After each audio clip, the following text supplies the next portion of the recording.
So next up, we're going to be checking out PancreasNoWork. The Covenant will be a great faction for 40k, the first episode of his Halohammer series. I didn't check this out because when I went into a huge Halo 40k crossover binge, that was like 7 years ago, and this only came out 4 years ago, so I've actually not seen this one, which is surprising me because I thought I had seen them all. On the other hand, I haven't seen them all, and now I get to find out more. I know a good bit about 40k, but there's a lot there. Halo, I also know a good bit, but there's a lot more there. And some of it, like from Infinity, well, this video won't cover that because it's from 4 years ago. Wait, how old is Infinity? I'm not going to think about this answer because it pains me physically. Let's just not think about that ever again. Moving on. If you watch my channel and have functioning eyes or ears, a tall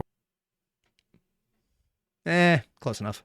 order I know, you're aware I like Warhammer 40k. I'll admit I don't like it as much as fantasy, so crucify me in the name Dark of the Angel Emperor with if you an must. actual But I like flying the setting a lot. pack? But I have a confession to make. It's not the sci-fi setting I fanboy for the most. Really? That distinction goes Halo. to Halo. And you know what?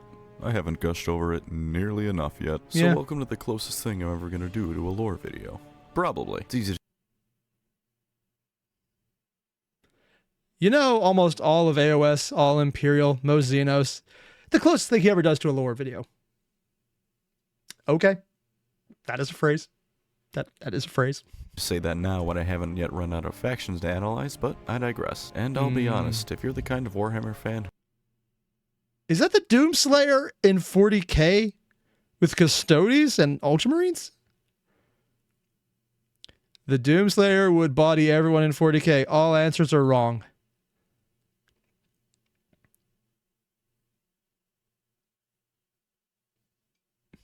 who gets conniptions over someone saying another faction in another universe could stand strong in the setting, you're gonna dislike this video. You're really gonna dislike this video. Also, don't read the Zeely sequence books. So in a minute. Ah, yeah, the Zeely sequence. For anyone who doesn't read it. Oh, Looney, when we put a new goal in? Ah, sure. But for anyone who doesn't know, what he means by the Zeely sequence is they would body 40k. They would body the Chaos Gods.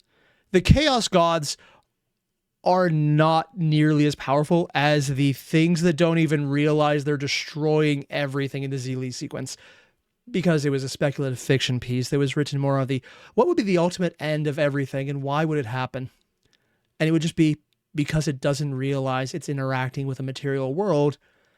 I'm badly explaining this, but the entire thing is the Zeely sequence is it ramps up to the point of intergalactic war and humanity being ungodly powerful is the weak faction.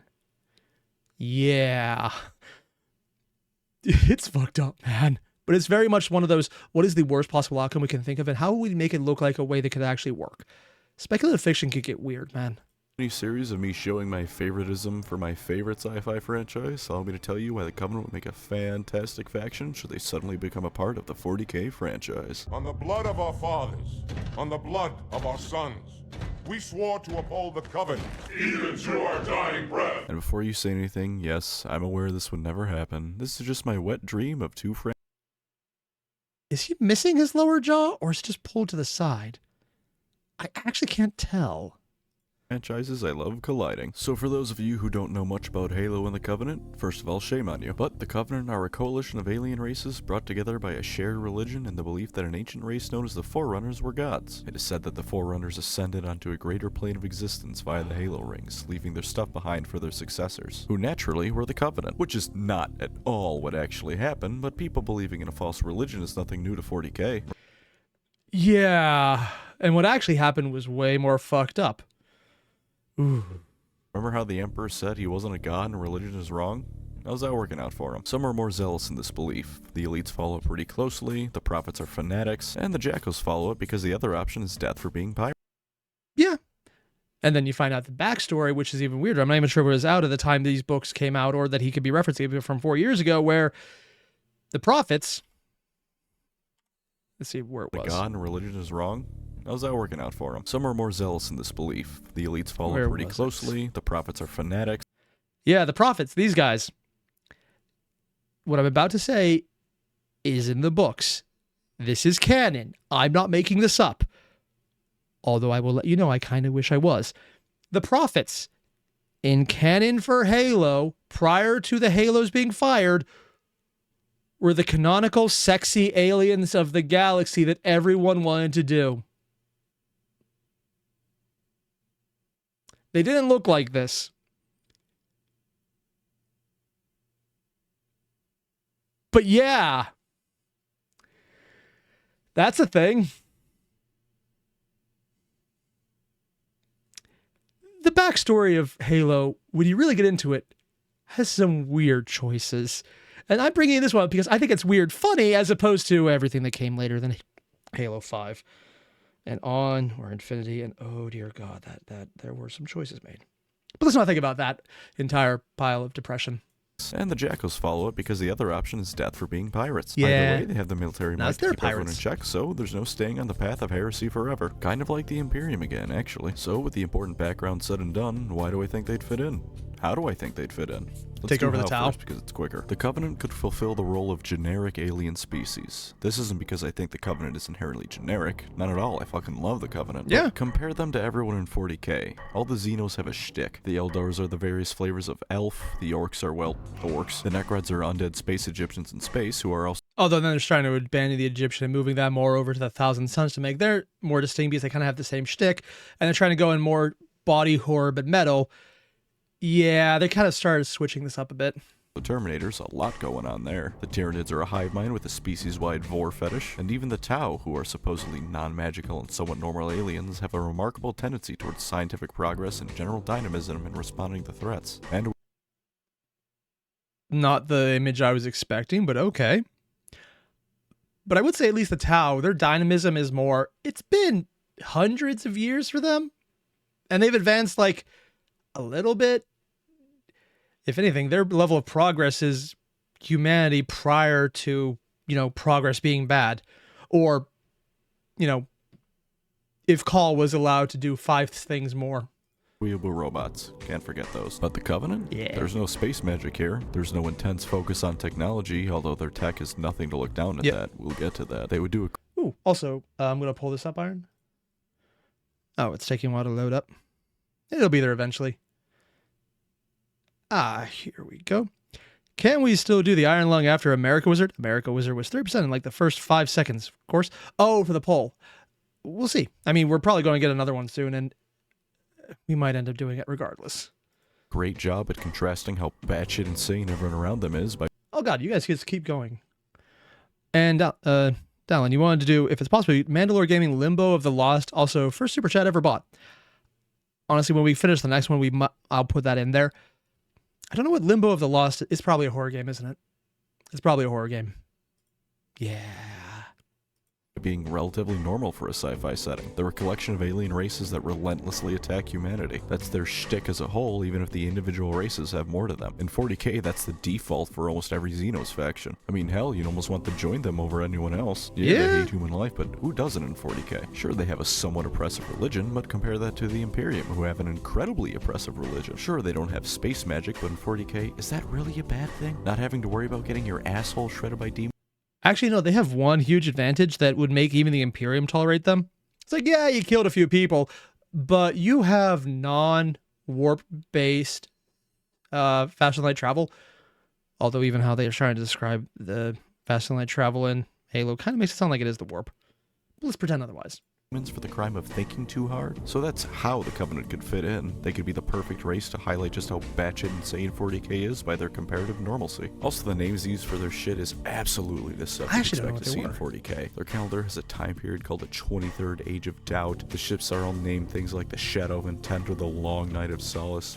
They do have Perfect for the good setting. names. Anyways, let's go to why I think they'd fit into 40k. First off, Halo a pretty Reach. goddamn diverse amount of races. Tau think they have some good inclusion rates, but they don't have shit on the Covenant. You've got the elites, brutes, drones, grunts, hunters, prophets, jackals, and all the other flavors of jackal, engineers to fix your shit right up. Got a highly varied set of units to play if you were to put these guys on the tabletop. Grunts are the perfect line holders. Move over, Imperial Guard. It's lore accurate to say they breed like rabbits, too. In fact, they're basically a middle ground between humanity and the orcs in terms of how quickly they fuck. And they're armed with Really? some pretty powerful weapons for what they are. I actually didn't know Whoever that. you are, you're gonna feel a fuel rod cannon to the face. As for the next unit, if you've played Halo 2 on Legendary, then you already know what the Boulevard of Jackal snipers is capable. I have played very few Halo games. Halo 2 was one of them.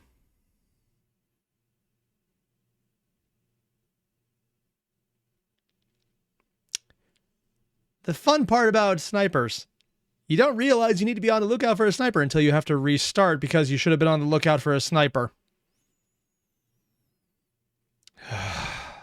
That and ledges you don't realize are there when you walk over them, man. Capable of. Galaxy's finest marksmen, these rat bastards. They've also got some cool energy hoplite shields Those two, when yeah. you really need to get up close, so that's a nice bit of extra protection. Drones are great for making Master Chief want to kill himself, and they'd be great at that in a tabletop setting too. Some units with the fly keyword that would be great at harassing Yeah, but then you have enemies. flying In fact, stands. I think I just described swooping hawks, but buggier. You want something dead? You want that something to be a tank? These motherfuckers mean business. You do not want to be caught in front of Hellbrood one of them. equivalent. You think you're safe from their fists, and then it shoots a plasma beam at you for 10 seconds straight. You think, alright, maybe I'm being told by Iron that grunts can actually live to their 200s. Most of them don't. Yeah, that's probably why they're put as frontline grunts. Because if they could all live that long, they would take over.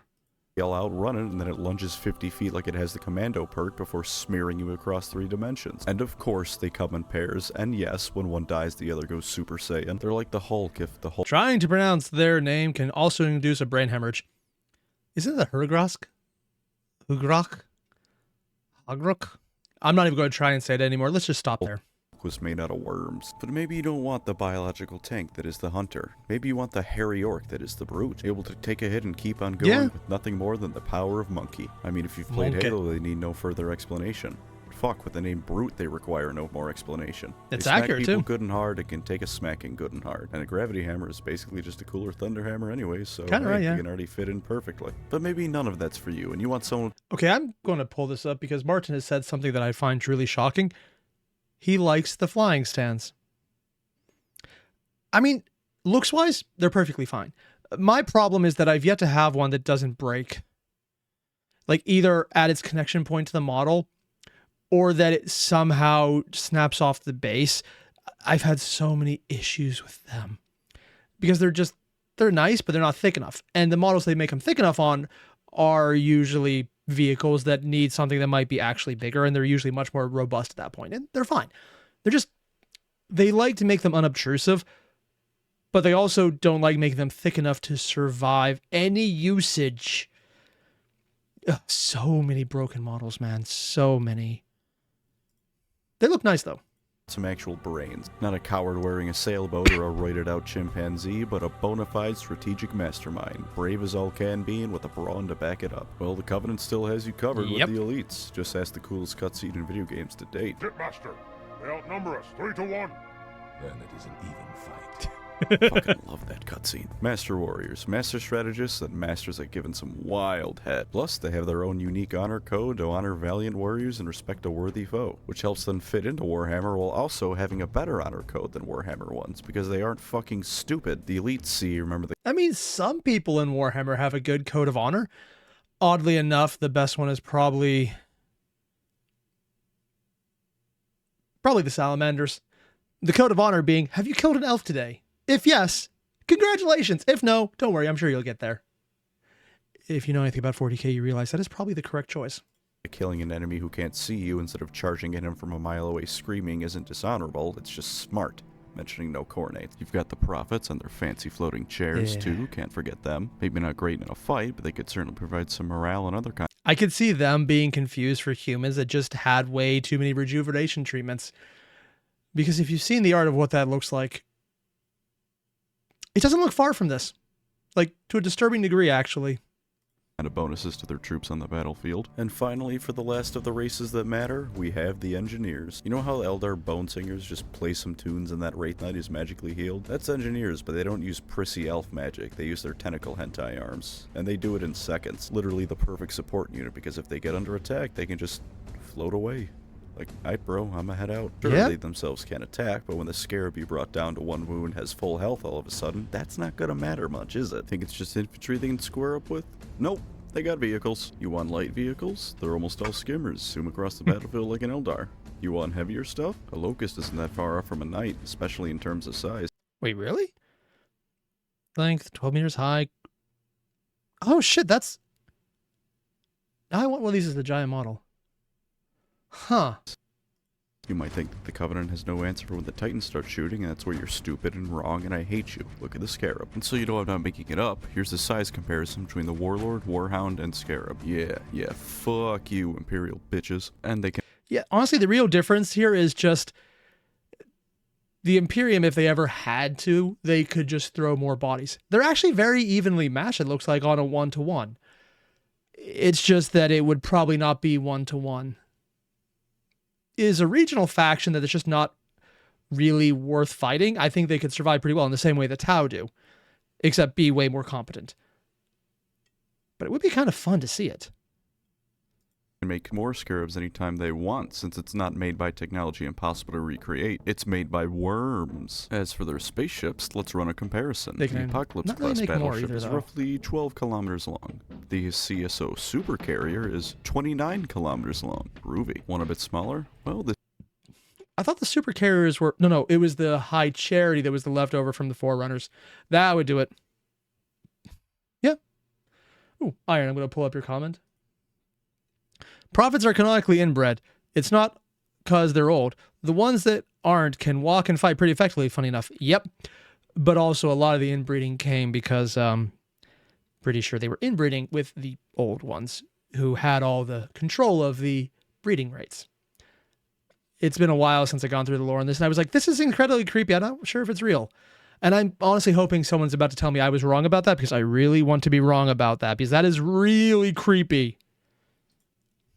CAS carrier is only 5 kilometers long, but it carries up to 40,000 troops. Not crew, troops. It's also armed to the fucking teeth and has energy shields. Smaller Covenant spacecraft are still fearsome and are, of course, armed with ubiquitous energy shields and plasma weapons. I could go on about the various weapons and shit they have, and believe me, there's a lot to go over, but you get the idea. I wanted to give everyone an idea for all the stuff they could have access to if they were given a position in Warhammer Tabletop somehow. Or indeed if that Halo Tabletop game wasn't shelled, but that's its own problem. Oh! Because that doesn't look like a new one, so this must be... Somehow. Or indeed... Because I know for a fact they've done a newer version of this, Flashpoint. So this is the old one. One is not bad looking. But yeah, no, Flashpoint from what I heard is really fun. And they have a full set you can print that's just free anywhere you want to go. And it's awesome. Also, Sturg, the Halo TV show has done many bad things for the series, but the best thing it did was showcase the power of custom plasma weapons by vaporizing one kid in the first episode. Yeah, that would show how powerful and terrifying it is. That would work. And check, an Imperator would stomp the Scarab like a crab? Oh, yeah, definitely. But then they'd have to have the time to bring an Imperator out, and, well, the Covenant might not actually count as a big enough threat to make bringing out an Imperator worth it, which is one of the reasons enemies like the Tau still exist. They're a threat, but compared to everything else, it's one of those, we could do this and take care of this, but at its worst, it's an annoyance still, versus that thing over there that must not be there. That's kind of the entire thing with 40K. It's not that you couldn't take care of it, it's that you can. But those forces are better somewhere else. And that's even assuming you know where that somewhere else is, and you're really hoping you don't have to reroute them from that somewhere else because something even worse comes up. It's decision paralysis, except it's just 40K is a system built around stasis, and they started moving forward a bit, and they're kind of falling back into it, but it's not nearly as bad as it was, where it was like 20 years of it's still exactly the same year. There's good and bad points to that. A lot of variety of storytelling can go wide, but at the same time, it does also kind of dilute the story at some point. There's a lot that can go on. And Chick, you mentioned the Covenant is arrogant enough to make itself a threat. Maybe.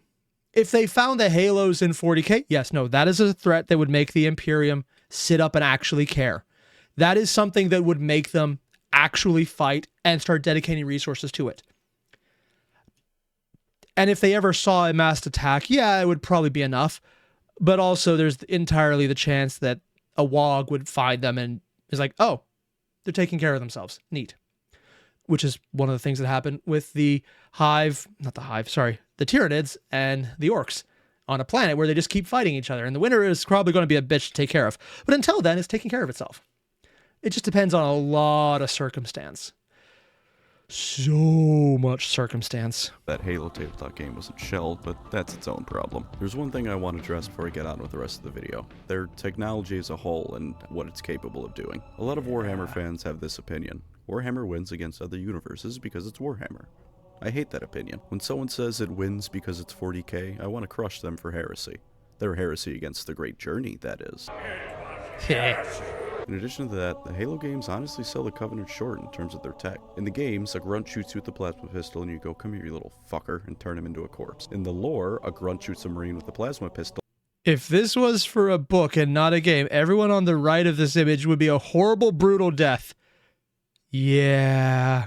And his torso melts off. The Covenant's level of technology is absolutely apeshit, but you wouldn't know that just playing the game. Every single one of their infantry has the option to grab a plasma weapon and go. You know, plasma, the thing in 40k that's close to the top tier of weaponry. Nearly all of the Covenant's weapons are plasma. And Yeah, that is actually true. They throw it around pretty easily. In fact, that would be a very valid thing, and you can get hit by a rocket and be survivable. Maybe not well, but yeah. Also, true, you mentioned Orcs vs. Tyranids has been going for centuries. Drones observed orcs of titanic sizes. We might be getting quarks out of it. Ooh, they've actually reached that point? Nice. And Martin, it's not a planet, it's a sector called Octarius. That's pretty awesome. It would be funny if the Quark intelligence came back alongside of the brutality. Because at least in the War of the Beasts, the one that kind of got to that level was starting to be diplomatic. Which is its own type of weird. like 40k plasma weapons, it isn't a literal roll of the dice on whether or not it's going to blow up. In Halo, when a plasma weapon overheats, you burn your hand, go, "Aw, fuck," and then it cools down. In 40k, when a plasma weapon overheats, it takes the operator and everyone in a 10-foot radius with it. Whoopsie daisy. I'm pretty sure it's possible to overheat a Covenant weapon like that, but it'd be on purpose. You can bring up individual weapons that are more advanced than what the Covenant has, and you'd be... This is one of the things that I think is very funny, because even within 40k, 40k loses to 20k. And I don't mean that as, oh, it's like not as good. I mean, one of the examples of 20k technology was an Arc Mechanicus that woke up by accident its AI. Does every Arc Mechanicus have one? Or just this one? I don't know. But it could. And it turned out that when they built the blueprint included the AI at the heart of it that controlled the ship. Or they found the ship and already had it. I don't know. But it's like, I hate you. It's why I'm not helping you. Also, here is the reality displacing time cannon where I'm going to take your future self, put it on top of your past self so that your entire atoms of the ship it shot missed. Move the ship back into the past to self-destruct because it exploded from its own mass being overlapped on itself. That was just a gun that the Imperium has no idea how they actually built. The more you learn about 20k technology from the Federation, prior to the Dark Age, prior to the Rebellion of the Machines, prior to all of that stuff that makes the Horus Heresy look like a little spat, you realize the Emperor is looking at the current technology and going, oh God, we're dealing with these like inbred barbarians. And maybe literally because their technology was at the point of the Necrons, the Eldar, all of them couldn't deal with it. The Necrons probably weren't aware this time, except for Trace, and he probably had fun. The Eldar had treaties. I mean, it's only been mentioned a few times, and how much of that is real, how much of that was just a random bullshit they said but didn't actually mean. It's always up for debate. But humanity was basically, we won, and they shot themselves in the foot. 40k loses to 20k. And the most terrifying technology is the bastardized remains of what happened at that time period. Sorry, it's just, this is one of the most fascinating things. And I know they're never going to get to it because the power curve breaks at that point. Right, there are certain weapons that can out-tech what the Covenant has. I mean, the Prophets never played Pokemon with God, for one. But compare the humble lasgun to faction-wide plasma weaponry, and hopefully you'll begin to see why I think the Covenant can stand proud in 40k. You might wonder that they're so advanced, how come they didn't win in the Halo universe? And the answer to that is they were winning, and nearly did. The Master Chief wasn't fucking around on an alien megastructure in Halo 3 because he thought it'd be fun. He was doing it because it was a Hail Mary to stop the Covenant from wiping humanity out. This is something that for me sounds obvious because when you play through the early games especially, you don't get the impression that we're winning this. We get the impression that We're going to lose. Humanity's dying. It's going to get worse. This is a Hail Mary to see if we could at least eke out a Pyrrhic victory. From later games where you've kind of got through that, and some of the later literature, it doesn't feel that way anymore. And this is just my own personal rambling, but the tone of Halo has shifted from a desperate gamble where everything is horrible, but it's justified because it's the only thing that kept us alive, to now we're horrible because we don't have to be anymore. We can get away with it. Okay. But also, I think they've lost the plot quite a while ago. And I mean, admittedly, the people who had the initial plot have moved on for their own reasons, or being fired, or just finding better jobs at this point for decades.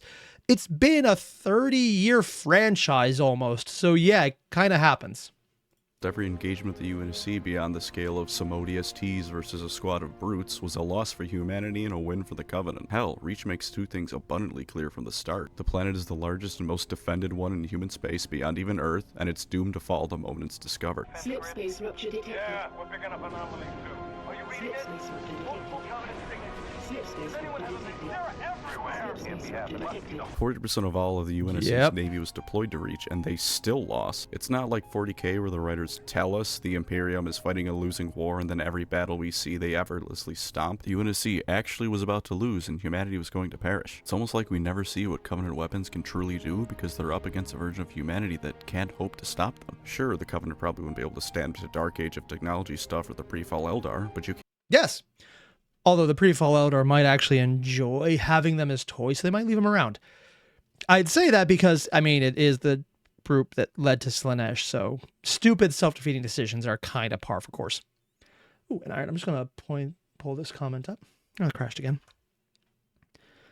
Before the war, there were 800 UNSC worlds. By Halo 3, I think there's only a dozen left. Some correct me. I mean, some of those worlds weren't destroyed, they just lost contact because the Outers, or I think it was the Outers, the group that basically didn't want to be part of the UNSC, that the Master Chief and the other Spartans were initially designed to be anti-terrorism forces against, and then happened to be more useful against the entire not destroying humanity. I think some of them did exist, but they kind of just lost it.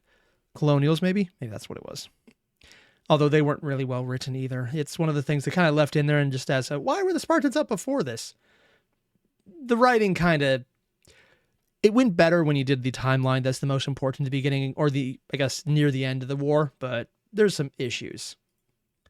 can't count that because it doesn't exist in any meaningful way anymore. They don't have the ability to make that shit any longer. Plus, there's intentionally not enough information about the period to say for sure exactly what humanity had beyond really advanced tech guys for real. So yeah.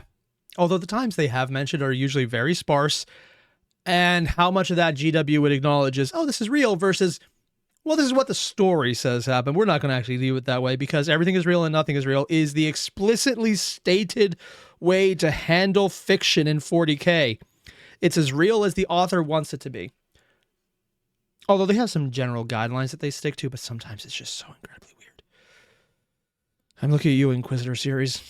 saying that 40K wins because everyone used to have really cool things in the setting isn't an argument. It's a cop-out in the same vein as someone using an everything-proof shield during recess. On the topic of things that aren't me complaining, let's talk about slipspace. It'll be quick so I don't bore you to death with the specifics of pretend and space travel. Covenant slipspace isn't as fast as warp travel can be. That being said, it's infinitely more reliable. The warp can take you across the galaxy in minutes, or you can arrive at your destination 1,000 years too late, or 100 years earlier, 1,000 years early. Or you don't. Although, this is one of the things that has, I think, slowly started to change on the Halo side. There's been more mentions in the books, I think early on even, that something about their version of fast and light travel is kind of effed up. Like, there are sometimes people who hear things while they're transitioning in the void, and it's one of those, it's hard to say because it depends on the writer. And some of them are basically going like, oh, maybe we can lead into something if we talk about it here. Others are like, no, it's just an empty void of worth an energy dimension. We're just moving through it. It's fine.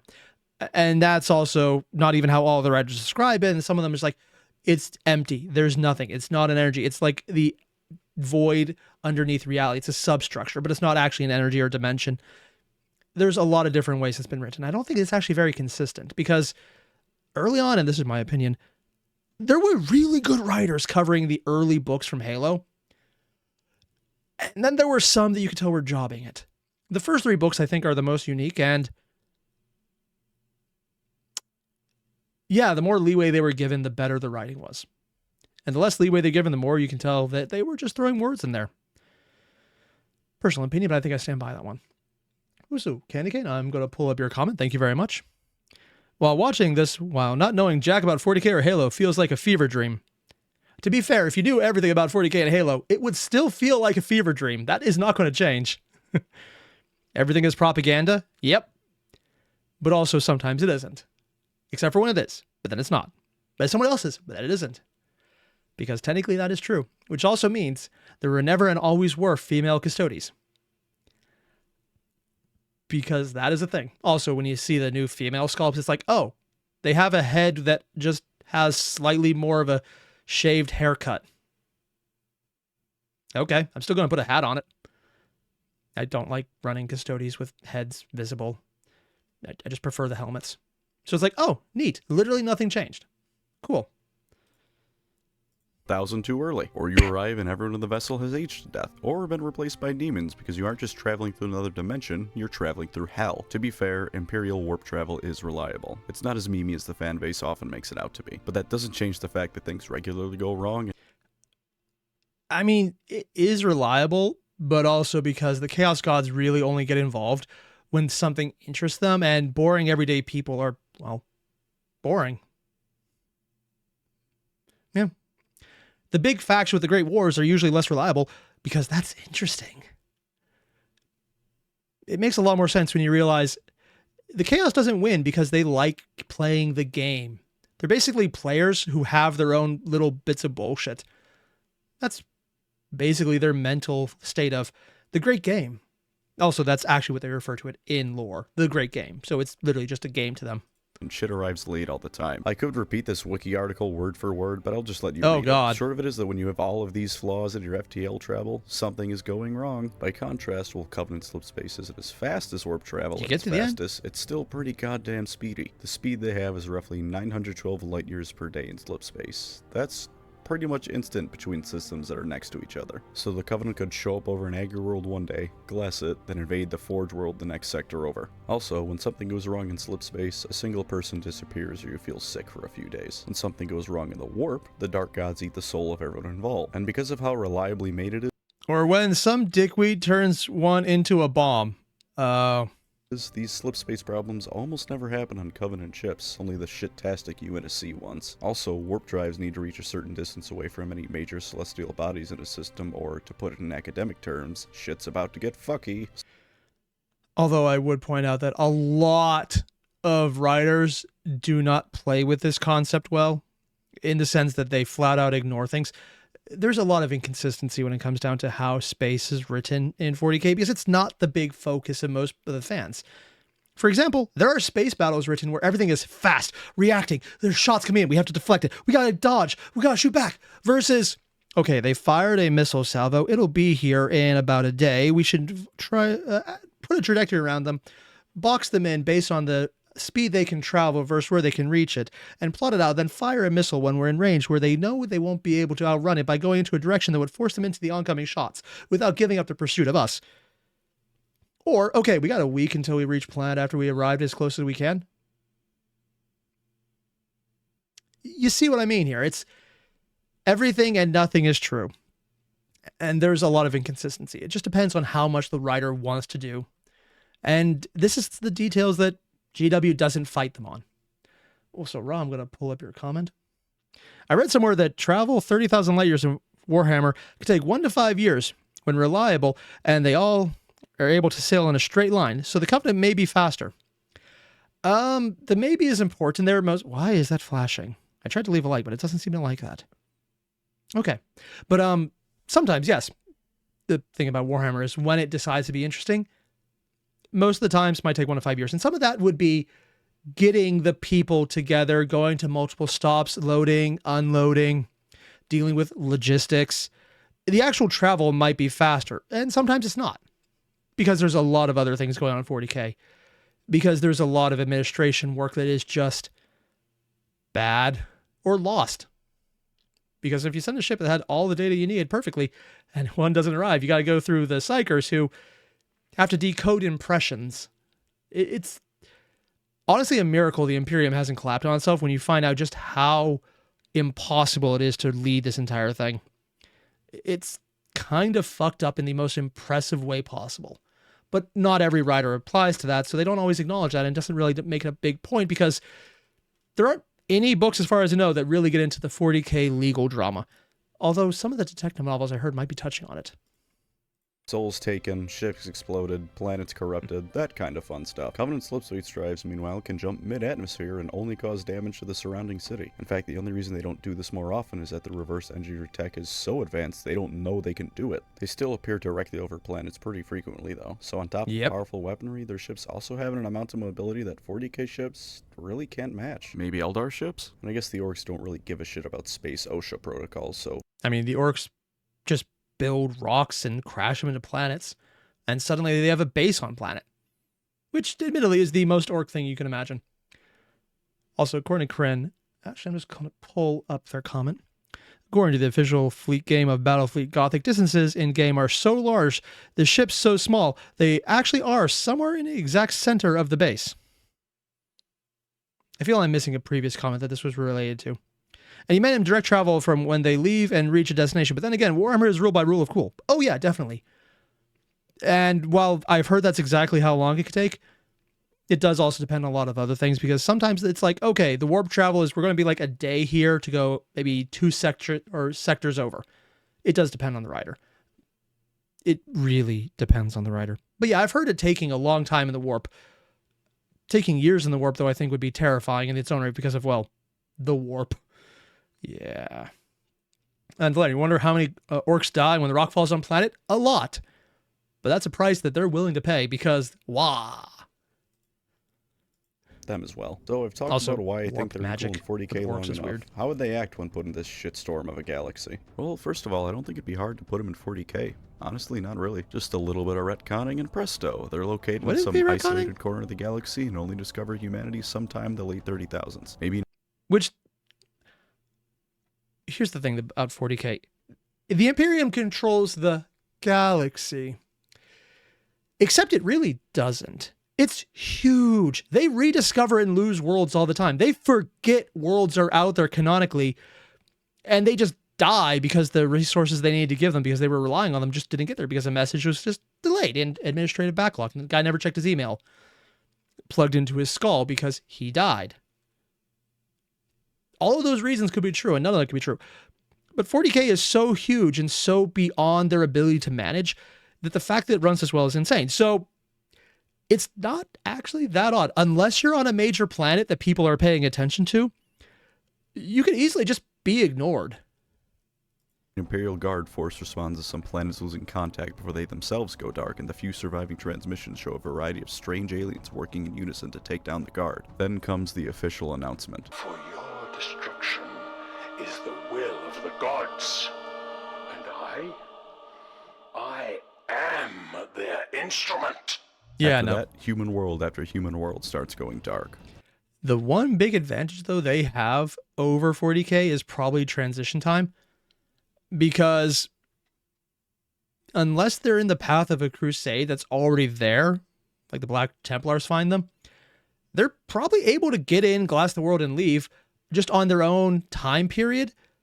Then most forces have time to react. Now, if they were stuck around and tried to hold a world, oh, that would be very different.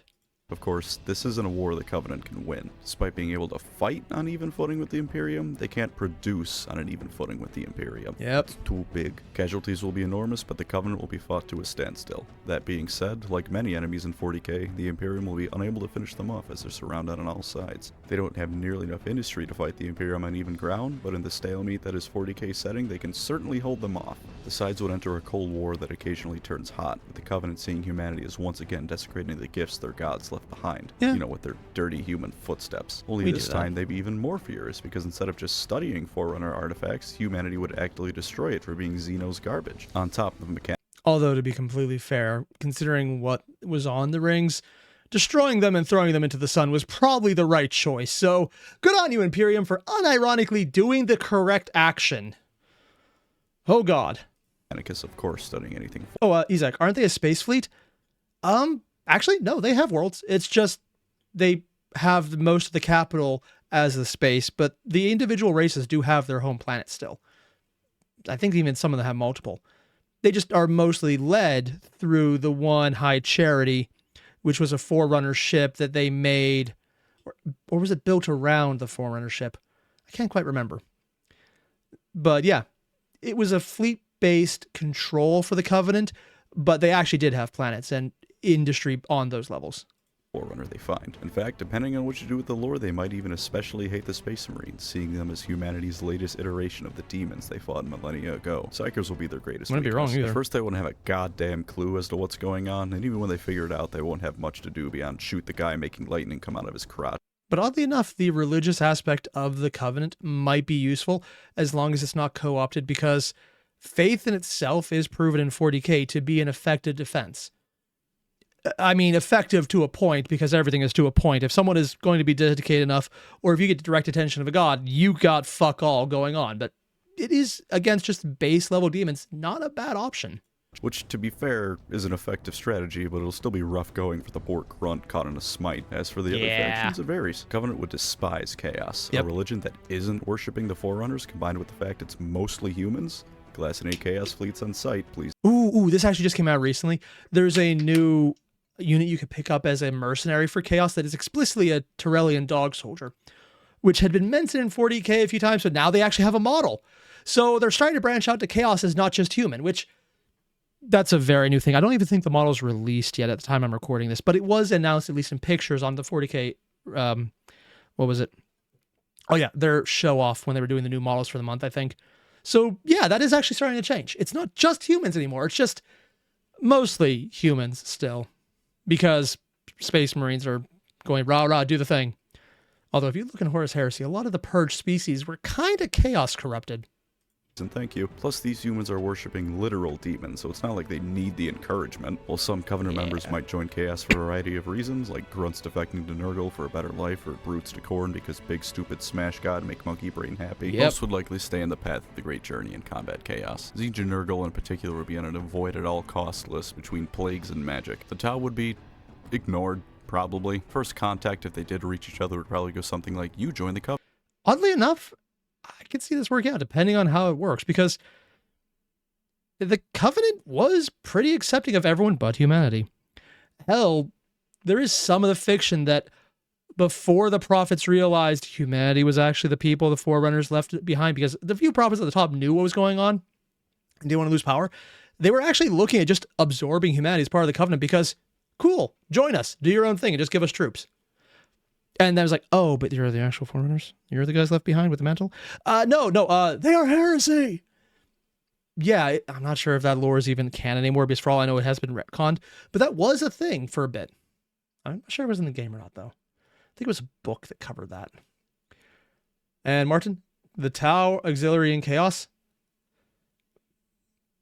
Oh, yeah. Wait, Tau got species before the Tau. Yeah. Auxiliary species for the Chaos Marines before the Tau. Yep, that is a thing. The model actually looks pretty good, too. Covenant. No, you join the greater good. And then there'd be a fight, and the Covenant would decide the blueberries aren't worth the effort. Though if they did decide it's worth the effort, 1,000 warships and an attack moon showing up over the Tau capital would probably change their mind on incorporating the Covenant. Attack moon? Oh, I actually didn't even know about that one. Huh. Oh, wait, I think that might be... Is that High Charity or not? I can't tell. Ooh, Raw, I'm going to pull up your comment. 1, thank you very much. 2. That's it? Okay, I did. Oh, it hasn't loaded yet. And Raw, the biggest problem with Warhammer is a versus is 2 things. 1, it is a war game with factions that have crippling weaknesses and monster strength. 2, they are ruled by rule of cool. Punching smug supremacists are fun. Yep. Although the lore for it is very much... The lore is a lot less than that. I think the Master Chief would stack up really well to a Custody, if not as good armor. On the other hand, he gets shields, and how many Space Marines actually get that? You got to be pretty damn badass to have that level. And Sturk, you mentioned High Charity as the hollowed out moon. That's probably the image then. I never played Halo 3. I didn't have an Xbox. I had to borrow it to get through Halo 2. Heard about the lore, though. Pretty quickly, before There was the they're key ship in glassed it. off the face of the galaxy. In fact, speaking of the Tau, the Covenant would probably be the nicest race in 40k in this scenario, which is so fucking weird to think about, but it's true. I mean, most of the problem with the Covenant humans was them not liking the Forerunners, leaving it to humans instead of them. If they weren't aware of that, they actually could have been a very different faction. Boners reserved for humanity. As long as they worship the Forerunners, they'd probably welcome any other client races, and honestly, all those miscellaneous creatures in 40k that don't have an army list might end up joining them, if only for protection from the Imperial. Oh, God, I wish they actually did that in Tau. I mean, if the Tau actually became the collection of everything that is here that we don't have an army for, but we want a model for is now in Tau, oh, I would love that. I would actually start collecting Tau. Admittedly, I actually did for the first iteration of like their squad-based game, but never really got around to it. Started doing Grey Knights instead. They'd fight the Orcs, which is a revelation, I know. Plasma weapons help keep the Orc spores from spreading, so that would be in the Covenant's favor. Yeah. But expect them to constantly be under siege as the Orcs realize those Airier kits and split-jaw boys put up a proper fight. And honestly, I could see the elites actually really liking the Orcs because they're a great way to prove their honor. Also, who doesn't like having an enemy that's willing to give you exactly the fight you want up front that you can still take advantage of by being stealthy and cunningly brutal even? There would probably be neutral. Yes, I am very much in favor of the Orcs. I just love the faction. Don't have them, just like them. Also, I'm going to pull up these comments you guys left. So, David, how would Malum Cato fare? I know that name, but I'm actually pulling a massive blank. I'm just going to look that up quickly. Ooh, and Duck Toys, you mentioned, Guten Tag, Airier. Long time no see. Sup, Duck? Also, at the $50 mark, since you put that in there, if you do have a video you want me to check out, let me know. That's what I've been doing lately, so yeah. Just going to pull this up quickly. Malum Cato. Why do I know that name? Oh, it's the guy from... Yeah, Bolt Gun. That makes sense. Considering Malum Cato is basically the Doomslayer, he probably would do fine. I don't think he would be shattering, but he'd probably be a really powerful unit. Or brutally cutting, one might say. Yeah, I got that. Nice. Then Martin mentioned Bolt Gun guy. Yeah. And Sir Zerg and Zenith. Yeah. Probably pretty well. But he's essentially on par with Master Chief when it comes to just that style of video. Although Master Chief is explicitly in universe known to be absurdly lucky. Like, in-universe plot armor acknowledged and lampshaded as, why is this working for you? So, if the lore was Latent Psyker, sure, why not? I'd go for it. With them, with the occasional spout of hostility when the Covenant land on a maiden world and BL Tan gets its panties in a twist over it. Of course, the Elder would most likely stick to indirect methods of warfare since they don't have enough of a tech advantage to outright smash the Covenant and certainly not enough numbers to wear them Also, Plasma might destroy the Soul Crystals, which, yeah, you want to avoid that. down. Psychers once again will play a huge role in combat. Also, I think this is going to sound bad. I diss on the elves in 40k all the time. I'm always tempted just to get a faction because I want to paint them up. Specifically Harlequins, which I think were actually kind of dropped from the range. Not because I like the Harlequin paint scheme, I don't, but because I want to take that paint scheme and just do as a Western version. Yeah, I want to go full on Serenity and just do that full Firefly motif, like dusty tones, maybe little cowboy hats I 3D print for everyone. I just want to do that. Is it stupid? Yes, but I kind of want to do the entire faction of Harlequins as space Western cowboys. Them. Dark Elder would occasionally raid them for supplies and torture slaves, but as with every other faction, they wouldn't cause enough of a problem to warrant focusing the Covenant's full attention on them. Not that it'd help if they did decide to do that, given that Kamara is the most compact and defended shithole in the universe. Covenant might even hire some Corsairs for a while. They can convince the massively arrogant Eldar to help for a bit. Unlikely, but not impossible. The Exodites would get the short end of the stick like usual. The first few Maiden Worlds would probably put up a fight until the Covenant... On the one hand, I would like to thank PancreasNoWork for remembering Exodites are a thing.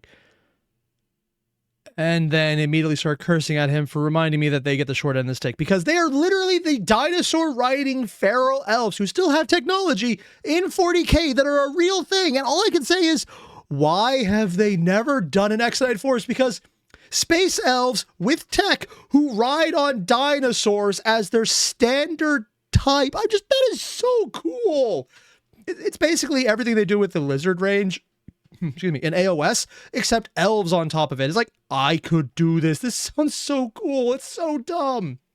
The problem being they're all earthbound unless they use gates. So it's like, yeah, you can get around if they have a teleport point.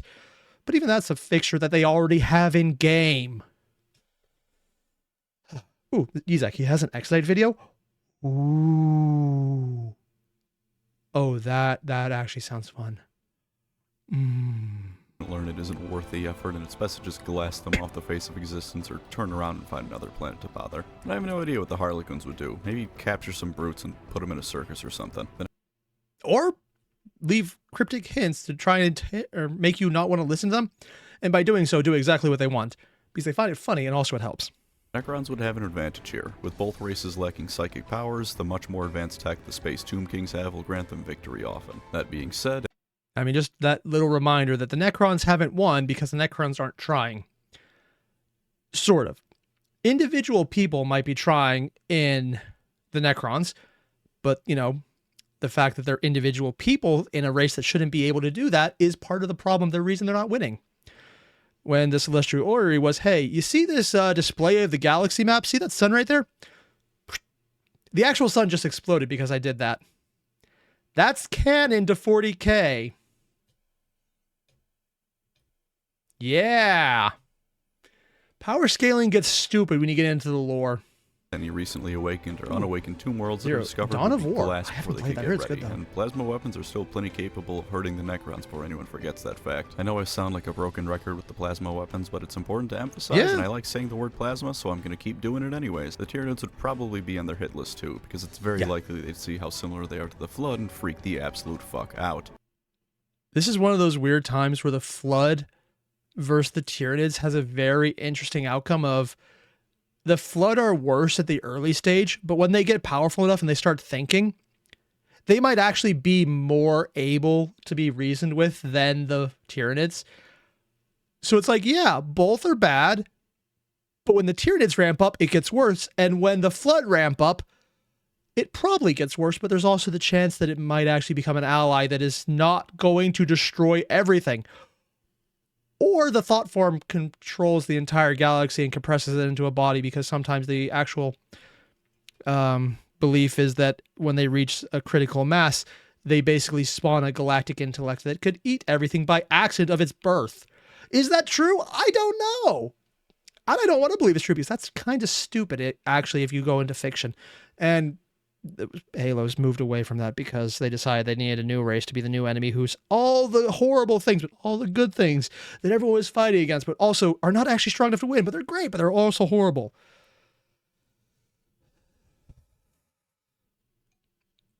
They'd be more than willing to scour any Tyranid-infested worlds clear. One single flood spore can destroy a species. Were it not for the Arbiter's Council, I would have glassed your entire planet. But unlike any other faction Yeah. in 40k, because they use slip space, they don't need to fear the shadow of the warp. Expect them to be pretty effective at dealing with Tyranids because of this advantage. Of course, the Tyranids are still gonna vor plenty of Covenant worlds. Yep. Expect to hear curses against the parasite often. To end the video, I'm gonna say something that's gonna make a lot of people shit a brick. I think Space Marines, depending on the chapter, would get shit stomped by the Covenant. Now, before you mail me a pipe bomb covered in cum, hear me out. I've talked about If it's the very magic-y sides, I think the Blood Ravens would do the best because they steal the weapons. Like, they have all the plasma weapons. Ours! I mean, there's not enough of them, but they would do it as, like, suddenly everyone has power weapons that are, plasma weapons. Kind of awesome. Then you have people like anyone else, you know, I guess Grey Knights technically are a chapter. Air quotes, so heavily doing work on that sentence. But yeah, I can see that being the case. I can see a lot of them dying too, because they don't have shields. plasma weapons enough here, I won't repeat myself. But the thing is, a lot of Space Marine chapters don't fight in a way that would help them against the Covenant. They're obsessed with honor and closing the gap to fight in melee. Meanwhile, I think the Covenant has powerful enough weapons. Guilty. I have Ultramarines shooting line. I use them in melee. I am exactly the type of person who should not be running an army. Yeah. I have an Ultramarines melee list. I have had that since 8th edition. It wasn't good then either. I keep doing it. And yes, that does mean I am charging Centurions into combat. You know, Centurions, they move 4 inches. I'm not a good player. I'm really not. Or is it 5? Yeah, whatever. Ooh, and David, I'll pull up your comment. What would the Covenant's reaction to the Drukhari be? Probably kill on sight, but also they get away fast enough. Ooh, and sounds like an awesome metal cover. Definitely. A few comments. Oh, we're nearly finished. Shit. And so we either have a cosmic incarnation of adaptive voracity, or the end of all be the zombie virus that could potentially pull a Hajun of the universe. Yeah. And may or may not have already done that, depending on the lore of the progenitors, which I think they were leading to and led up to in some of the books, and then officially moved away from in Infinite. So, yeah. Also, Xeno, what's up, man? Good thing you didn't oversleep. Yeah, don't worry, man. It's a subathon. It will continue. And I think right now we're at, oh God, we're at nearly 6 hours. God damn. Weapons to take them down before. And Martin, me, and Paul are bad stuff on the same brainwave. I mean, that's literally why I watch his channel all the time. The reason I haven't reacted to some of his videos is because I watch them as soon as they come out. I just like his stuff. Also, Centurions are fun. When they get put into Legends, I'll be sad. Like I said, are also obsessed with honor, but that honor isn't brain dead. They'll use stealth technology and any possible advantage to get the drop on the Space Marines. Yep. You might say a sudden rapid assault like drop pods is the answer, but keep 2 things in mind. A, the Covenant is able to shoot these drop pods down. They've done it before in the Halo games. And B, the Covenant use them too, often. They also have experience fighting the UNSC, who uses them as well, so they know how to fight back against them. So the Space will... Honestly, it depends on the chapter, though. There's some chapters I think would be very good. If he's going to say Space Wolves, I have no idea. I don't really know enough about them. Grey Knights, because they would be all of the outside-the-box problem with magic. But also, Grey Knights are not a heavy enough number. And these guys aren't demons, so they probably wouldn't bother. Or Blood Angels will deep strike in and hope to get the drop on the Covenant, only for them to get mowed down by 2 grunts on a plasma turret and a group of elites that drop behind them armed with energy swords and fuel rod guns. Of course, this isn't across the board. I'm just trying to point out that I don't think it'd be as simple as Space Marines beat Covenant. Big surprise. The Spartans didn't beat the Covenant by out-flexing them. They used their superior wit and ability as the ultimate special ops unit that just had... And the Master Chief. I mean, let's be completely fair there. If it wasn't for the Master Chief, they would have still died. He is just uniquely insane on top of everything else. Happens to consist of demigods to outfight the Covenant at every turn, and even then they still took... It also helps the Marines were soaking up to 90% of the Covenant fire. Yeah, that was a thing. They were meat shields. They were the ablative shields that the game never told you it gave you whenever a situation come up there. Focus fire would kill you. Casualties often. Go play Halo on one of the higher difficulties and directly run into every turret you find for how that would work out for the Space Marines. Still, certain chapters like the Ultramarines with their adaptability would be able to stand their ground very well. And honestly, I think chapters like the Raven Guard would be the most feared because of how close they act to the demons the Covenant is used to. Right. He talked about the Ultramarines. What did I miss? Space Marines. Still, certain chapters like the Ultramarines with their adaptability would be able to stand their ground very well. And honestly, I think Sorry, everything he just said is hilarious to me. Because the entire outside meta joke about the Ultramarines is, we have honor, and we're going to fight exactly the same way every time. But then the in-universe is that they're adaptable, that they can say, okay, we're doing this situation, we need to do this instead, it'll work out this way, let's do it this way. And like heavily adaptable, but on a very strict and regimented way. So it's adaptability within reason versus, we're going to do the exact same thing every time and bash it in the face until it dies. Then there's every person who ever plays any version of Space Marines where that's exactly how they run it every time. I'm not exactly a good person to say that because I do also run my Space Marines that way. Because again, melee Ultramarine player. It works like you think. And David, I'll pull up your comment. Here we go. For context, Hajun destroyed his universe the second he was born, so the flood would be much worse since that one has will other than destruction. Oh God. And Dr. Toys one, thank you too. I guess behind the dark lore of Worldbuilding of the Forever Winter by Rilo, since I saw your reaction to the vid on last stream and I've put 200 plus hours in since January 2nd. Holy shit, man. I mean, it looks interesting, but dear God, that's only like, okay, it's the entire month, but still. Chapters like the Raven Guard would be the most feared because of how close they act to the demons the Covenant is used to facing. And the melee chapters would still bloody them, I just don't think it's a war of attrition they can win. And of course, a bolter is still a grenade launcher assault rifle. Yeah, oddly enough, the actual Imperial Army might be better because weight of fire is a quality all its own. And they have a lot of fire. And chapters are like literally 1,000 people max. Unless you're a Crusade chapter and you just fudge the numbers by never bothering to tell anyone. Because what are you going to do? Tell me not to do the thing you want me to do? Yeah, canonically, the Black Templars are closer to Legion strength than chapter strength because they just don't give a fuck. But they're so spread out and there's so many turnovers and there's so many people being brought up that the Inquisition looks the other way. But it's like, technically it might be compliant and we're not going to look too hard because they're effective and I don't want to get in the way of that. Yeah. It's gonna hurt whoever it hits. Once again, the Covenant will view humanity's super soldiers as deems to be feared, but deems to be slaughtered nonetheless. So that's why I think the Covenant would be a great faction in 40k. Will it ever happen? No, of course not. Officially anyways. There is, however, actually a I mean, they did a freaking crossover roughly at the time he put this out, I think, between 40k and Magic the Gathering. So all we need is Hasbro to get Microsoft to do a money grab, and suddenly we have the crossover between 40k and Halo in Magic the Gathering cards. Or Fortnite. Actually, for all I know, 40k is already in Fortnite. I know Halo is. Wait, is Halo in Fortnite? I mean, there's Goku, Family Guy, The Simpsons, and Hatsune Miku at this point, so I'm just assuming they're in Fortnite.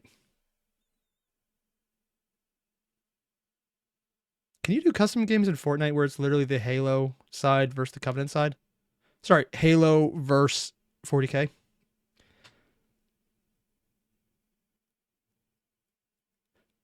Why is this making me want to play Fortnite if that's the case? Stop. Oh, I don't. We're not thinking about this ever again. Nope. Nope. This never happened. That thought process never came out of my mouth.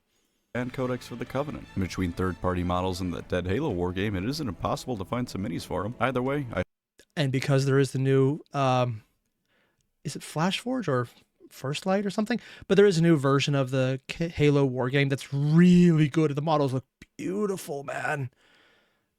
I don't have anyone who I know who plays it, but I might get it someday if it wasn't expensive. I hope you had fun with part 1 of this miniseries. The Covenant, like I said, can't stop the 40k galaxy. Not even close. But they can survive. Let's see if the Forerunners can do better. No. Nah,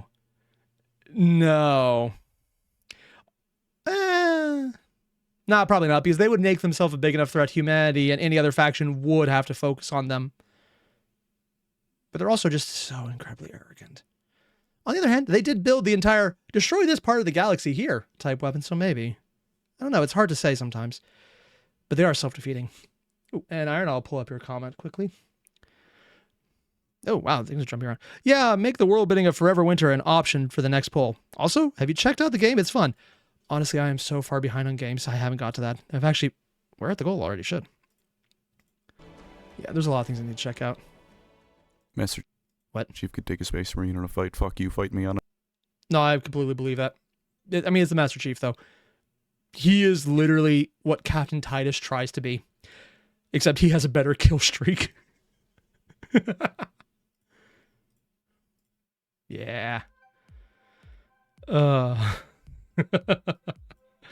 do enjoy PancreasNoWork videos, man. But this is... I stand by a lot of what he said. I think he made a lot of the right choices. And a lot of it comes down to the Covenant aren't overpowered for the setting, but they do fit into it really well. And would survive for a lot of the same reason the Tau do, but better and are actually able to do further. The only thing I would really disagree with is I think the Covenant would forcibly take the Tau into their units just because, well, there would be a lot of advantage to that. The Tau have really good industry. Unironically, their ship production is kind of absurd. And having the Tau's version of access to the warp, it would probably be absolutely horrible for them long term and absolutely destroy them more thoroughly than anything in 40k otherwise would. But it would be interesting. So yeah, that's really the only thing I disagree with. The minor nitpick that has absolutely no impact on the rest of the conclusions. Be really fun to see though. Basically what I'm saying is if you haven't already, there's a link below to the original video. Hit it up. I'll see you guys in the next one. Adios.